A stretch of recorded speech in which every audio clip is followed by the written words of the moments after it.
হঠাৎ ইউটিউবে একটি জরিপ চোখে পড়ল। মাত্র একদিনেই প্রায় ৩৭,০০০ মানুষ ভোট দিয়েছে। আশ্চর্যের বিষয় হল, ভোটদাতাদের মধ্যে প্রায় ৮০% মানুষ শেখ হাসিনা তথা বাংলাদেশ আওয়ামী লীগের পক্ষে মত দিয়েছেন।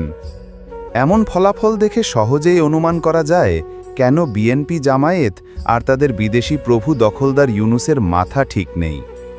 আওয়ামী লীগের নেতাকর্মীদের উপর এত হত্যাযোগ্য নির্যাতন নিপীড়ন চালানোর পরও আওয়ামী লীগ আজ ফিনিক্স পাখির মতো আবারও জেগে উঠছে। তারা ভালোভাবেই বুঝতে পারছে, যদি দেশে অবাধ, সুষ্ঠু ও নিরপেক্ষ নির্বাচন অনুষ্ঠিত হয় তবে আওয়ামী লীগই একক সংখ্যাগরিষ্ঠতা নিয়ে সরকার গঠন করবে। আর সেদিন থেকেই সকল দেশদ্রোহীদের কপালে শুরু হবে শনির দশা।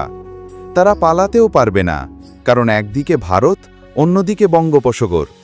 আওয়ামী লীগ তো ভারতে আশ্রয় পেয়েছে, তাদের সেই সুযোগও নেই। সেই ভয়ে তারা নানাভাবে ষড়যন্ত্র, কূটকৌশল আর অপপ্রচারের আশ্রয় নিচ্ছে। কিন্তু এতে কোনো লাভ হবে না। আওয়ামী লীগ বসে নেই, তারা মাঠে ঘাটে জনগণের পাশে থেকে নিয়মিত কাজ চালিয়ে যাচ্ছে।